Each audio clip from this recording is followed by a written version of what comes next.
Welcome to another Down the Rabbit Hole video, and in this video we're talking about another one of the Star Wars toys that is based on the spaceship fighter sequences of the original trilogy.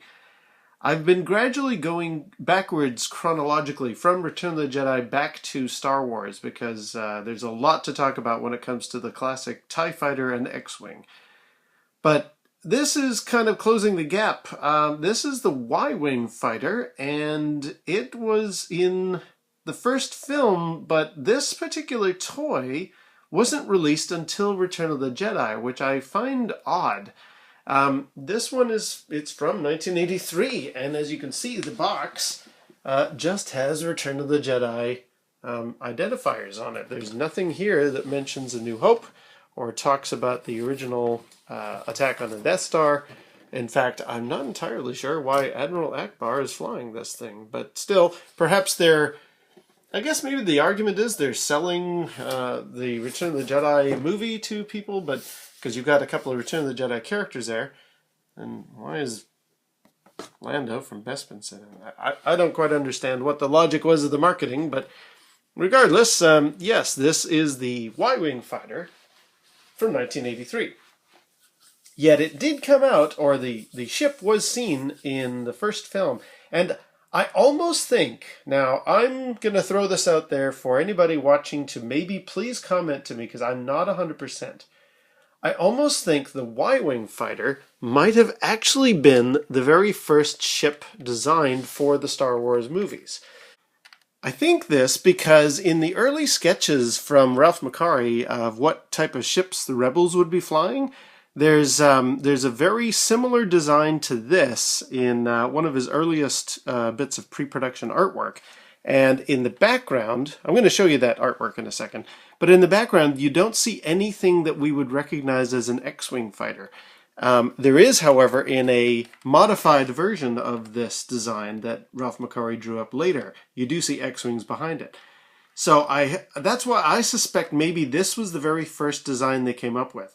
And it also speaks to me the fact that this ship does appear in the original, or in the Battle of the Death Star. So, as I say, I'm going to cut to these bits of artwork, and the Y-Wing has a fascinating little history to it. But what I'm kind of uncertain about, and it's why I've chosen the title that I have for this video, I'm not entirely sure why the Y-Wing even exists. And how can I best describe this question? If I'm making a show, if I'm proposing as a filmmaker or even as a TV show maker that I have this idea of these dogfights in space involving these various fighter craft, let's use Battlestar Galactica as a similar example. The producers of the show are going to be looking at the budget and going, okay, so you've got good guys and bad guys, we get that. You're paralleling some kind of World War II dogfights in space, no problem. So you've got one good guy ship and you've got one bad guy ship, and you'll just replicate that multiple times. That makes sense from a budget point of view and from special effects and model making, etc. Now, what I found very intriguing was that the Y-Wing joined the X-Wing in the battle of the first Death Star, and I don't understand why they did that. I mean, I'm very happy. It's a great ship, and it really has some amazing looking detail here, which I'm going to get to the toy in a second. But I don't really understand why the Y-Wing exists. Why did they greenlight the idea of, oh sure, the Rebels will have multiple kinds of vessels. They'll have the Y-Wing and the X-Wing fighting side by side. I'm not entirely sure, and I've tried looking this up. I don't have an answer, so please, if anybody's got a comment, let me know, because I don't understand why the Y-Wing exists. I'm very happy it does, but from a budget and design point of view, I don't understand why they gave it the okay that they would make another ship like this. Now, this particular Y-Wing toy that I got, it was actually a Christmas gift in 1983. And I know for my previous toys that I've received, I've been sort of showing off the price tag. Unfortunately, because this was a gift, there is no price tag on this, so I don't know how much Santa Claus got this for. So my apologies, anybody who's been tracking the price tags of all these pieces that I've been showing off. No idea what this one went for back in the day. It's from 1983, though, and I think that's actually significant. When we get to the X-Wing, you're going to see a little bit of disappointment one might actually have. All the ships we've looked at so far are incredibly detailed. I mean, look at the amount of design and detail. Even on the undercarriage, you've got all these, these portals and pipes and gridiron and everything else. There's even stickers inside where the landing gear goes. The line of the hull pieces, it's an incredibly complex and very detailed toy. And what I really find interesting, it's not like they just did half a ship and mirror imaged it. You can actually see like all these little pieces here. There's one there. There's a zigzag line here. They're breaking the symmetry of this mold. So, and even these two wing parts don't match. So they really went all out and designed a very, very detailed toy. I think it's fantastic. I like the fact that there's stickers in unusual places here, spots you wouldn't necessarily think of looking for stickers. There's even on the back panels here. The engines have got stickers. I don't know if you can make out where that little glow is. I'll see. Maybe I'll zoom in and I'll show you what that looks like with some lighting on it. But yeah, there's stickers to indicate that the engines are lit. One interesting thing that is kind of unknown about this toy, the yellow paint here is not a sticker. This is actually molded into the or printed, I guess, into the plastic. I guess they painted that and they vacuformed it some way. This doesn't actually come off. I find it unusual that there's all these little other indicator stickers everywhere, but the yellow has never actually been a sticker. Some interesting notes about the Y-Wing, and especially that yellow color. I'm not entirely sure what the original model color was. I'm going to cut to a shot from the set of the full-scale Y-Wing canopy area, and you'll see it's not exactly a yellow color. It almost matches more like the X-Wings behind it. This is probably a more accurate representation of the sort of yellow that we see.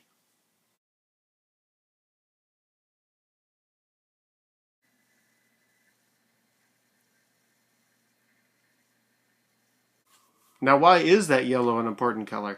Well, I'm going to link down below to an awesome interview with a fellow who is building a reproduction model for sale, I believe.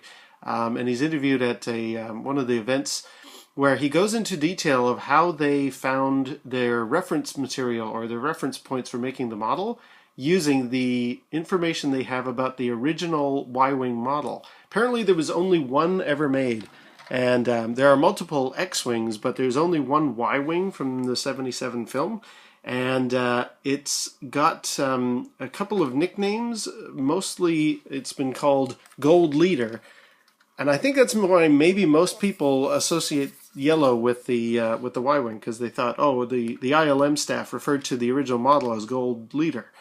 In the interview that I'm linking to down below, the guy talks about how that model is currently in a private collection, etc. But what is really interesting is he says on the very front of that original model, right in this area, there was actually a little TIE fighter drawn in there to indicate like it had been shot down, much like World War II pilots draw how many victims or how many targets they've shot down, I suppose. That was something new that I just discovered. That's kind of interesting. An interesting little story about the Y-Wing that is sort of forgotten is it did appear in the animated sequence of the Star Wars Holiday Special from 1978. Luke and R2 and 3PO head down to a very rubbery planet and they get stuck in their Y-Wing.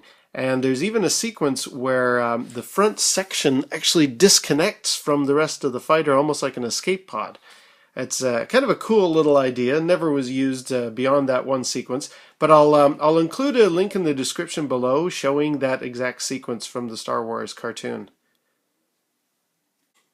So details about this toy. It is fantastic. I mean, the level of detail I've already shown, but it's just a great toy as well. It's not quite as big as the B-Wing, still a pretty huge toy for the time. It's got a spot for your R2 unit. It's got this neat little turning gunner station thing, which is very, very cool. And what I really like is I like the fact that the canopy opens to the side there. So you can put your pilot in here and it can close up. Now, apparently this gun up top sometimes goes missing. A lot of people have that missing off their collection, or off their piece in their collection, I should say. And another one, which has been proving a little bit tricky while I've been filming this, has been this missile, this bomb down here. It keeps dropping off, so I've had to cut this video a couple of times. Anyway, what it's supposed to do is when you press this orange button here, the bomb drops. But it's been dropping throughout the filming of this video. So anyway, let me take that out of the way. What's interesting is this is actually in two pieces as well. I'm not sure why they did that. Anyhow, and the other thing that's really nice about this fighter is I think it's one of the first ones where it had the retracting landing gear. You can actually slide this button here and the gear goes up, giving you your sleek Y-wing as it flies through space. I know the B-wing and A-wing have that as well. I think those may have been releases later on. Still, that's a nice little addition to this particular toy. I love the landing gear. In keeping with the other videos I've done for the other Star Wars ships, why is it called a Y-wing?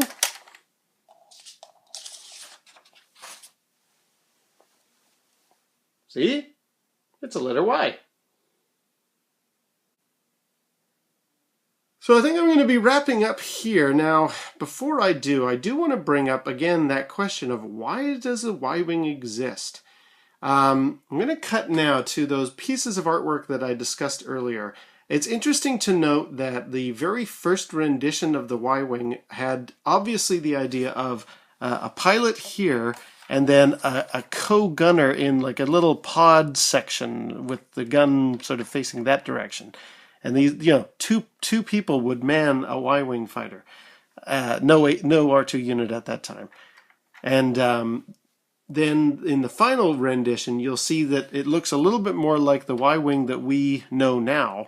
And that's the one where you see the X-wings in the background. I'll point them out, or I'll mention them in the audio.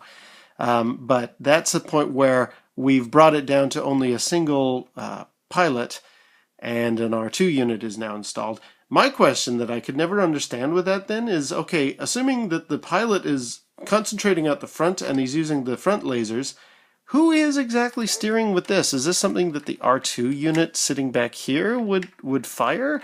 I never really understood how this would work without a separate gunner in that spot. Still, kind of an interesting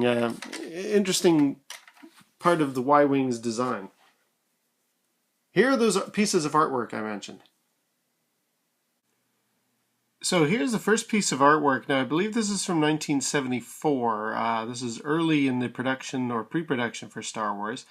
These are clearly Y-wings. I mean, you can see here. I'm kind of just zooming in on a screenshot of it. It wouldn't work when I tried to load the pictures the old-fashioned way. But you can see there's a Y-wing that's got the two pontoons. This is the cockpit area here. You'll notice that the original design had one pilot and one gunner. The gunner would sit up in this Buck Rogers-esque sort of bubble dome. Now, I've heard multiple stories about how they couldn't really use these bubble ideas. Same thing is going to come up when I talk about the X-Wing. I don't know if they were going for like a Buck Rogers kind of a vibe, but they couldn't end up using any of these designs that had bubble shapes because it would reflect the lights and the cameras and the special effects just wouldn't work. I think it's also interesting in the background, absolutely no sign anywhere of anything that looks like an X-Wing. These are all just these two pontoon Y-Wing type vehicles. Here's another early Ralph McQuarrie painting for pre-production. These are the Rebel ships headed into an early version of the Death Star. Clearly Y-wings. Here's a piece from, I think, a year later. This is in the Art of Star Wars, and it's obviously much closer to the Y-wings we're used to seeing. You'll notice the gunner has disappeared. It's just a single pilot that can fit in the cockpit now. and a droid, which again makes me wonder who's firing that gun on the back. Also find it interesting we are now seeing the X-Wing appearing in these shots.